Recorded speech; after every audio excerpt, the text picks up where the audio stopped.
அப்போ நாம் இன்றைக்கி ஒரு இட்லி பொடி ஒரு தோசை பொடி தான் பண்ண போகிறோம். ஓகே, ரொம்ப டேஸ்ட்டாக இருக்கும், ஹெல்த்தியானதும் கூட, ஈஸியாக பண்ணிடலாம். அதுக்காக நான் ஒரு மெஷர்மெண்ட் கப்புனால் அரை கப்புக்கு உளுத்தம்பருப்பு எடுத்துருக்கிறேன். ஒரு 1/4 கப்பு கடலைப்பருப்பு எடுத்துருக்கிறேன். இங்கே ஏது பவுலுக்கு உளுந்து எடுக்கிறீங்களோ அதோட பாதி அளவு தான் அந்த கடலைப்பருப்பு எடுக்கலாம். ஓகே, ஒரு 1/4 டீஸ்பூன் பெருங்காயத்தூள், 1 டேபிள் ஸ்பூன் வெளுத்த எள் எடுத்துருக்கிறேன். கருத்த எள்னாலும் பிரச்சனை இல்லை, சேர்த்துக்கலாம். எள் சேர்க்கும்போது தனியாக ஒரு வாசமாக இருக்கும், ஹெல்த்துக்கு நல்லது. பூண்டு ஒரு 10-12 பல் பூண்டு இந்த மாதிரி எடுத்து வச்சுருக்கிறேன்.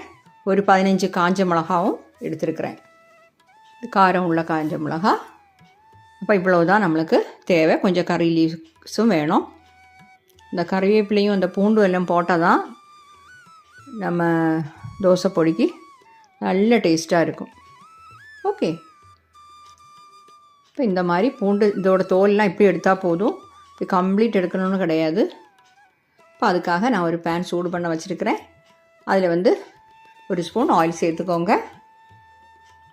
ஆயில் சூடானதும் நம்ம எடுத்து வச்சுக்கக்கூடிய உளுத்தம்பருப்பு சேர்த்துடலாம்.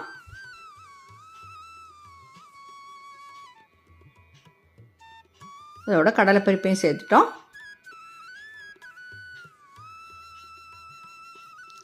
அது ஃப்ளேம் கம்மி பண்ணி வச்சு மீடியம் ஃப்ளேமில் வச்சு வறுத்துக்கோங்க. இந்த பருப்போட கலர் கொஞ்சம் மாறணும். மாறும்போது நல்ல ஒரு வாசம் வரும், அது வரைக்கும் நம்ம வறுத்துடலாம்.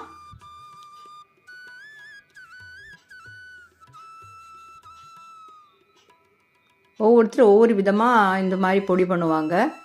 சிலவங்க கோதம்பு, அரிசி அப்படியெல்லாம் சேர்ப்பாங்க. இது கூட பயிறு சேர்த்தும் பண்ணலாம். சிறுபயிறு, பச்சை பயிறு இருக்கே, அதை சேர்த்தும் இந்த மாதிரி பண்ணலாம். அது இன்னொரு வீடியோவில் நான் பண்ணி காட்டுறேன். இப்போ நல்லா சிவந்துடுச்சு பாருங்கள். இதோட நாம் எடுத்து வச்சுருக்கக்கூடிய காஞ்ச மிளகாய் சேர்த்துட்டோம்,